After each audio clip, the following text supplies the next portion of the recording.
This video is now in session. If you've been watching the political news lately, and especially Senate confirmations as well as the filibuster debate, then you've probably heard Kyrsten Sinema's name pop up many times, in addition to Joe Manchin's name. Now, you most likely know who Joe Manchin is. He's a pretty prominent conservative Democrat. That said, you may not know who Kyrsten Sinema is, which state she's from, and what are her views. So I'll explain a little bit about who Kyrsten Sinema is. So currently she is the senior senator from Arizona. But even though she's the senior senator from Arizona, she was elected in 2018. The junior senator is Mark Kelly. Now, in 2018, Kyrsten Sinema beat Martha McSally. But before the Senate, she used to be from Arizona's 9th district, and Arizona's 9th district, I believe, is not actually that competitive. It used to be a lot more competitive in 2012. As you can see, Kyrsten Sinema won in a pretty small margin, just 10,251 votes separate Vermin Parker and Kyrsten Sinema. That said, she has made this congressional district more and more Democratic, along with the Arizona Democratic Party. So as you can see, it surrounds Phoenix and gets the Scottsdale area. So in 2018, she ran for the U.S. Senate position to replace Jeff Flake. Jeff Flake announced that he would not run for re-election to a second term. By the way, this is Jeff Flake's race in 2012. He beat Richard Carmona by like 3 percentage points, and that may seem narrow, but if you compare it to the Republican Party today, then it's a pretty wide margin because the Republican Party of Arizona is not doing that well. And I've actually made a video on that titled, it's titled similar to why is the Arizona Republican Party committing political suicide, and I'll most likely provide a link to it in the description. So in this race, you can see that Kyrsten Sinema won by a total of by 2.4 percentage points and by around 60,000 votes, or more like 56,000 votes. Now, this was a pretty competitive race. That said, Poland suggested that I think Poland suggested that it would be like an even split. Yeah, as you can see, it used to be pretty wide for Kyrsten Sinema, but then it started to get much more even when Martha McSally became the Republican nominee. And as you can see, it's been flip-flopping back and forth. But overall, it was a pretty contentious race, and it ultimately went to Kyrsten Sinema.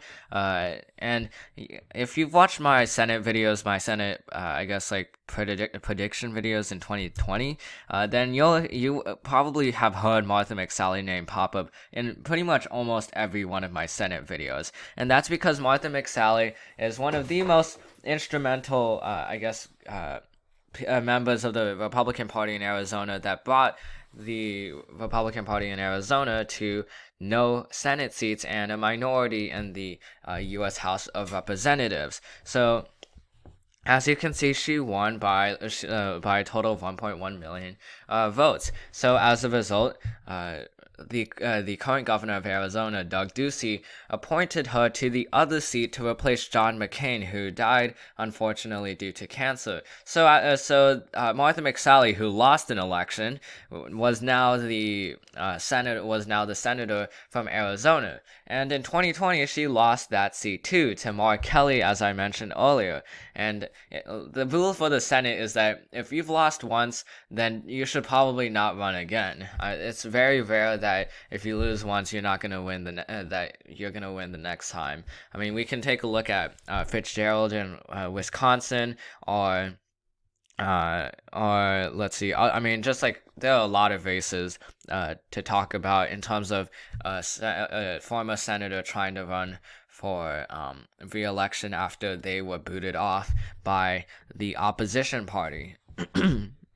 Now, back to Kyrsten Sinema. Kyrsten Sinema is a conservative Democrat. She has voted more for Trump-approved she has voted more for Trump's side than for Democrat side when he was the president of the United States. Now it's yet to be seen if Kyrsten Sinema is going to keep that up with the Biden administration, but she is on Joe Manchin's level in terms of how conservative she is. She is still part of the Democratic Party though, so it is a large distinction to make between a conservative Democrat and a Republican. That said, a lot of people are starting to get frustrated at Kyrsten Sinema because for Joe Manchin, it makes sense as to why he's a conservative Democrat. He's from West Virginia. He's a Democrat senator from West Virginia. I mean, the last time the last time a Democrat won in West Virginia in terms of a presidential race was, I believe, in Bill Clinton's time. And then after that time, then it's just started to get really Republican, and now it's a safe Republican state. So it's understandable to see why Joe Manchin is conservative. That said, it doesn't really make sense as to why Kyrsten Sinema is a conservative Democrat. She is from a competitive state, but Arizona is becoming more Democratic, and it's not like it's a ruby red state like West Virginia. Mark Kelly is the junior senator from Arizona, and he's proven himself to be a little more Democratic than Kyrsten Sinema. He is still a moderate. He's just like Gabby Giffords, partly because he is Gabby Giffords' husband. But Kyrsten Sinema is in some ways unnecessarily conservative in Democrats' opinions. So could we see a 2024 primary of Kyrsten Sinema? That's something to question because in 2020, she's not up until 2024. But when the 2024 U.S. Senate elections do come, then she will definitely face primary challenges. Because in Arizona, you can afford to be a little bit more liberal than Kyrsten Sinema. And Democrats know this, and as a result, they want a senator that's a little bit more liberal than Kyrsten Sinema because she has voted more times for Trump-approved bills than against Trump-approved bills. So, in terms of a primary challenger, I predict that there will be a primary challenger. Will Kyrsten Sinema be able to not be primaried? I think so, but that said, it is going to be a contentious battle within the Democratic Party for Arizona in 2024, which may be the detriment to Democrats, but they honestly want Kyrsten Sinema to be replaced. That said, if Kyrsten Sinema does manage to win the primary, then Democrats will definitely line up behind her against whoever the Republican opposition is. The other thing we have to consider is incumbent advantage. If you are an incumbent, then you are more likely to be elected to the U.S. Senate than someone who isn't the incumbent and hasn't been elected to the U.S. Senate before. So if Kyrsten Sinema does get primaried, that is good for Republicans in some ways because there is no more incumbent advantage with a primary challenger in the Democratic Party. That said, if Kyrsten Sinema does win, then we can expect more of her conservative Democrat policies. So that is the end of this video. I hope you enjoyed it. This video is now adjourned, and I'll see you in the next one.